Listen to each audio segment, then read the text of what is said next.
Au premier jour du mois de juillet, une bonne poignée de cinéphiles ont bravé la chaleur étouffante pour s'abreuver d'ambiances occultes et ésotériques. Perdu dans un beau village d'Occitanie, le Château H organisait les Diableries, un festival de cinéma en plein air à la gloire du dieu lumière. Certains ont donc pu tourner de l'œil en ou en découvrant les folies expérimentales de Kenneth Anger et bien sûr la dernière version restaurée du film de Benjamin Christensen, Haxan, la sorcellerie à travers les âges. Dans ces catacombes, sanctuaires d'un passé cathare propre à la région, nous faisons la rencontre du musicien Dagerlov, dont vous avez pu entendre la musique à l'instant. Avec son comparse Gallner, ils ont composé une nouvelle bande-son hypnotique et lugubre. Tout ça, c'est pour la superbe édition collector du film culte proposé par Potemkin.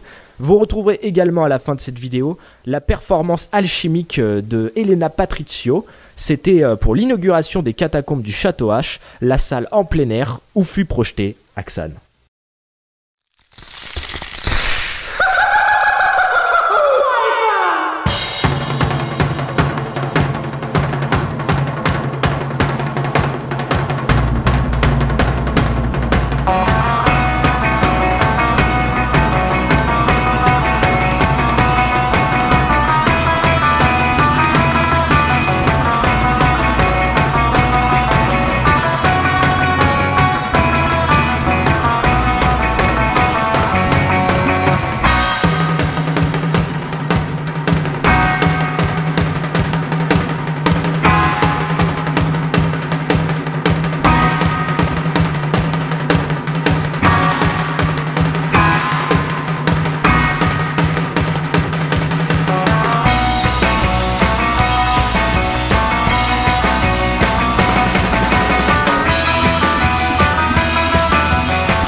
Donc on va surtout parler de ta nouvelle partition musicale que tu as fait avec ton comparse Gallner à l'occasion de la nouvelle parution d'Haxan en édition limitée. Ouais.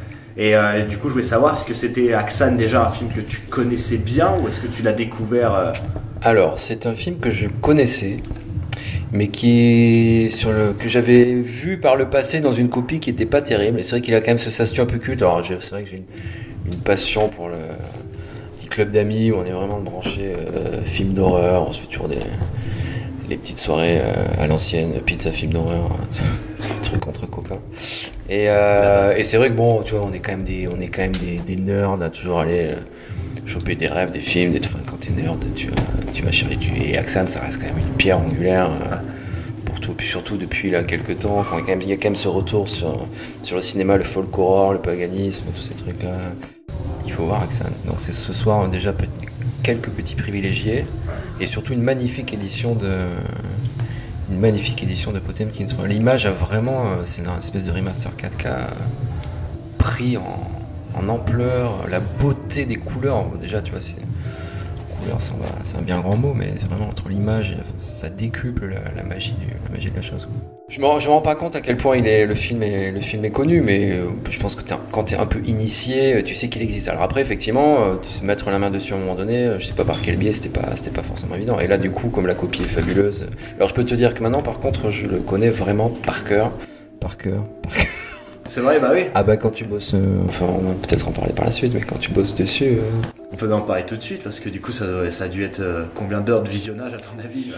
Beaucoup, mais après on a été délimité dans le temps, puisque ça a dû se faire relativement vite pour le travail qu'il y avait à fournir. Bon, enfin on a bossé l'équivalent de 6-7 semaines dessus, de manière assez intense, donc ouais...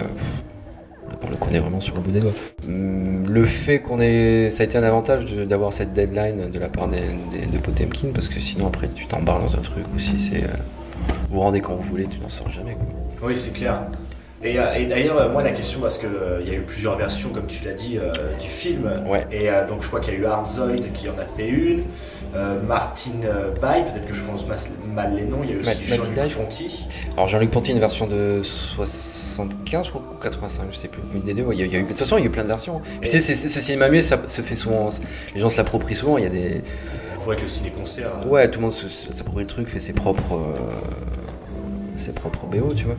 Mais et Hardzoid, ouais. Et alors eux, c'est marrant parce qu'ils avaient commencé, ils l'ont fini en fait. Elle traînait depuis 26 ans maintenant, puisqu'en fait il y a une très grande majorité de la bande son qui était faite, qui avait été démarrée en 95. Et du fait de la nouvelle version et de la version extended à rallonge, je crois qu'ils ont eu à revenir dessus. Donc du coup, c'est vrai qu'elle a cette appellation 95-2021. Mais le gros du truc a été fait apparemment en 95. Et est-ce que vous avez cherché à vous détacher de ces versions? Alors oui. Ça ont été des sources d'infos. Alors déjà, c'est vrai qu'Hardzoid, ils sont très typés. Je sais pas si tu connais ce. Très peu.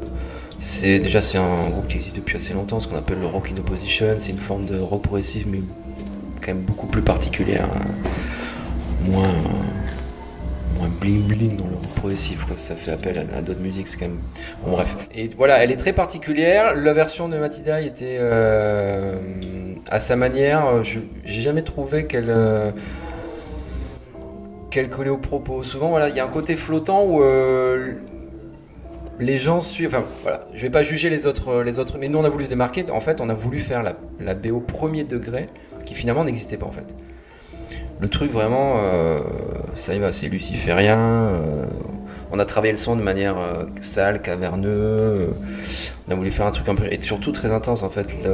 Alors ça c'est du fait aussi qu'on a eu à travailler très vite. On n'a pas trop pris de recul. On se rend compte que ça respire, mais ça pourrait plus respirer.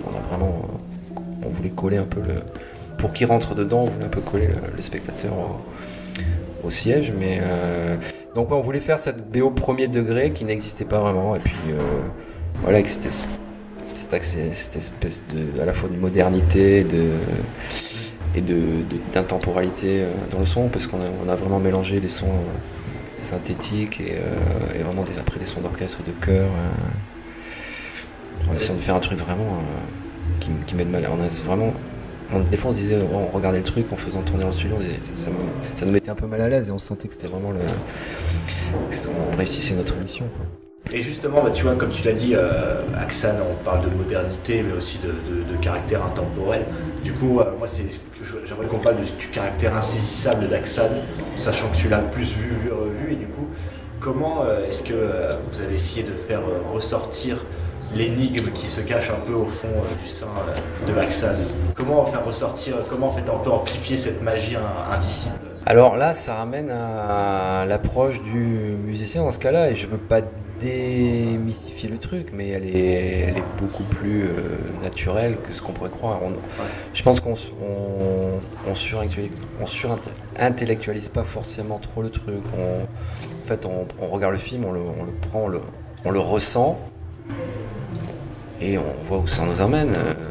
Après, effectivement, c'est quand même un film, surtout qui était tellement avant-gardiste à l'époque, quoi. Si aujourd'hui tu le regardes, c'est moderne, c'est prenant, Donc pour répondre à ta question, là, je sais pas trop quoi te dire, effectivement. Ouais, j'aimerais être ce musicien qui t'enrobe un peu le truc, mais... La dernière question alors que j'aimerais te poser, c'est par rapport en plus à quelque chose que tu as dit au tout début, c'est ce revival du folk horror récent qui permet du coup à des pépites comme Aksan, voire même The Wicker Man, de ressortir un peu, de se remettre un peu sur le devant de la scène entre guillemets. Et comment toi tu comprendrais ce revival de rituels païens et de cette magie qui se renoue un peu avec la terre? Ouais, alors si je me mets en spectateur lambda, c'est vrai que j'ai toujours cette passion du culte, du truc secret de la société. Là, c'est plus culte, le truc pagan. Et en fait, je pense que c'est assez simple, c'est peut-être un peu con comme réponse, mais justement, la sortie de films un peu mythiques, quand derrière t'es un mec qui veut faire un film, tu dis bon, ça c'est quand même classe, au niveau de l'imagerie c'est toujours très très classe, tu vois, que ce soit Wicker Man ou même tu vois la scène de Eyes Wide Shut. Aujourd'hui je pense que tout mec qui veut faire un film veut reproduire ce truc de cérémonie, de société secrète, et si tu regardes tous les films récemment, il y a toujours tu sens que le mec à chaque fois veut refaire ça. Donc je pense à, je sais pas, le film de Ben Wheatley, là, je sais plus comment il s'appelle, un vieux film, il y a quelques... Par exemple, ouais. Ou je crois que c'était un film plus ou moins Netflix, qui s'appelait The Ritual. Après les films d'Ari Aster. Enfin voilà. Ouais, typiquement, tu me demandes quel type de ouais, c'est ce sur quoi je vais. Alors après, l'expliquer, le remettre dans le contexte sociétal d'aujourd'hui, pourquoi on se retourne vers des trucs comme ça. Bah effectivement, tu vois, tous ces gens qui se barrent des villes pour aller dans les campagnes,